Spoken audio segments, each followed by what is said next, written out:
Avec une superficie de 245 857 km², la République de Guinée est située à l'extrême ouest du continent africain. Elle est limitée à l'ouest par l'océan Atlantique, au sud par le Libéria et la Sierra Leone, à l'est par la Côte d'Ivoire, au nord par la Guinée-Bissau, le Sénégal et le Mali. Sa capitale politique et administrative est Conakry.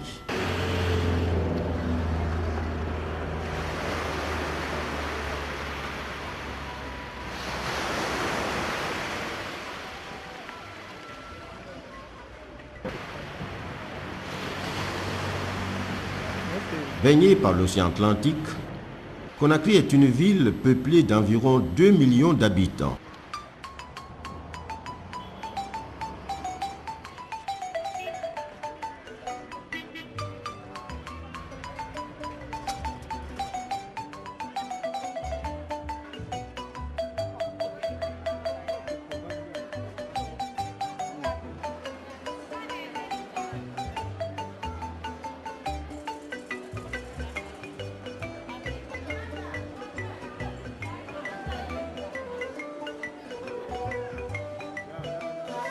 En circulant dans ce centre portuaire, commercial et industriel, le promeneur aperçoit un bon nombre de rues, d'avenues et d'immeubles nouvellement construits. Ces rues sont larges et bien goudronnées.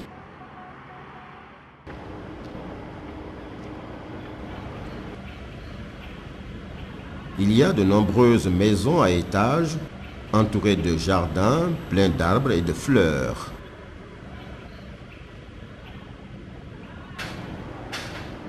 Les rues elles-mêmes sont bordées de grands arbres.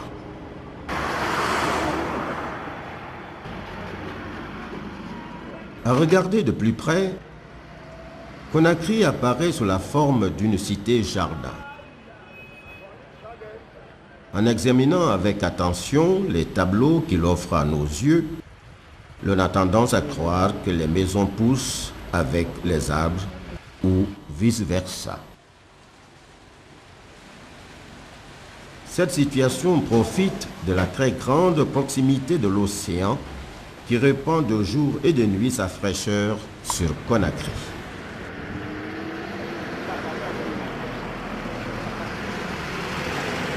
Regardons encore plus loin ces maisons.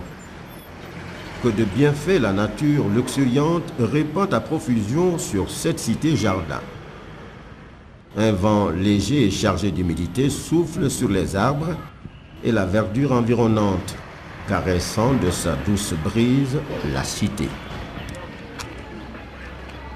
Avec toutes ces rues, ces avenues et ces immeubles qui poussent, l'arbre surplombe partout.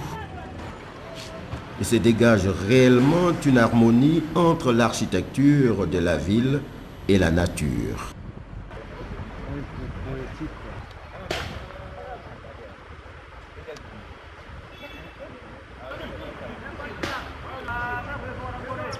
Entrons tous les jours dans notre jardin, l'arrosoir à la main, car notre ville, nous la voulons propre, aérée, saine et habitable.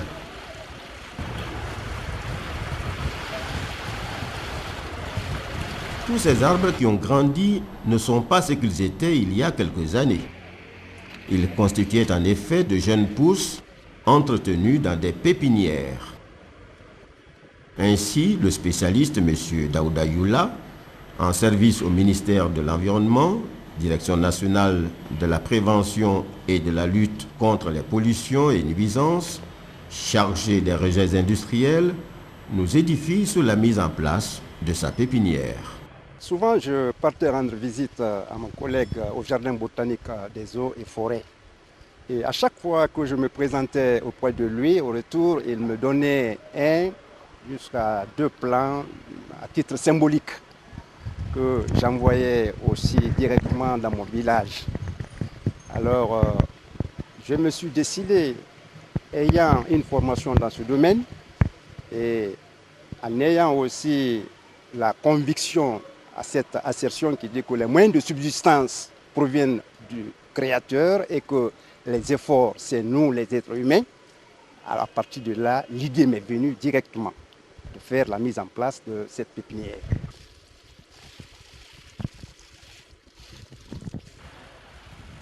L'arbre qui est aussi source de vie devrait être géré de façon rationnelle.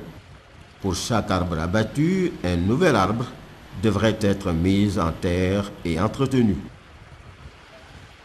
Les populations devraient être associées en priorité à cette gestion durable, car profitant des biens que leur procure la nature, elles ont aussi le plus grand intérêt à sa sauvegarde. Après avoir obtenu une quantité importante de caoutchouc, de sachets, Pour la mise en place des plans, il y a lieu de regrouper un certain nombre d'éléments. La collecte des sachets, du terreau, des boutures ou des graines qui représentent la semence. une fois que ces sachets sont remplis de terreau, alors on procède à la perforation à l'aide d'un objet pointu, c'est la pointe en tout cas qu'on cherche à perforer pour l'infiltration de l'eau, pour éviter la pourriture des plants qui seront dans ces sachets-là. Bien. Une fois que ces sachets sont remplis de terreau, alors on procède maintenant à la mise en place des boutures. Comme vous voyez ici, on les place.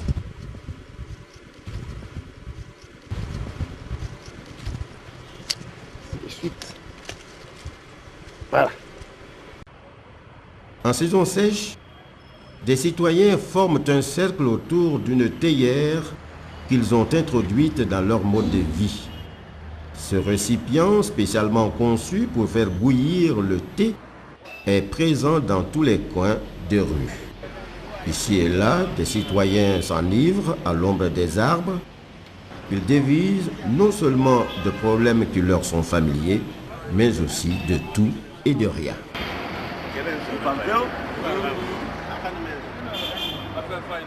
L'arbre joue des rôles très importants dans le développement socio-économique d'un pays. Parce que l'arbre permet de lutter contre la sécheresse en développant l'abondance de l'eau, qui est source vitale pour les êtres vivants. Il permet également de nourrir l'être humain à travers ses fruits, de les soigner à travers ses écorces, ses feuillages. C'est sous cet arbre que les hommes sortent de leur maison pour se distraire, prendre de l'air et discuter des problèmes de toutes sortes et trouver des solutions à ces problèmes. En quelque sorte, cet arbre est un tout pour l'homme. En faisant une vue panoramique sur Conakry, on a l'impression de comprendre que Conakry regorge d'un couvert végétal assez important. Ce couvert végétal ne peut être constitué que par les végétaux. Et que ces végétaux ne peuvent avoir leur source de provenance sinon que ces genres de pépinières-là. Actuellement, 32% de l'ensemble des investissements publics sont consacrés à l'environnement, dont 14% mobilisés pour la conservation et la protection des ressources naturelles et 18% pour l'amélioration du cadre de vie.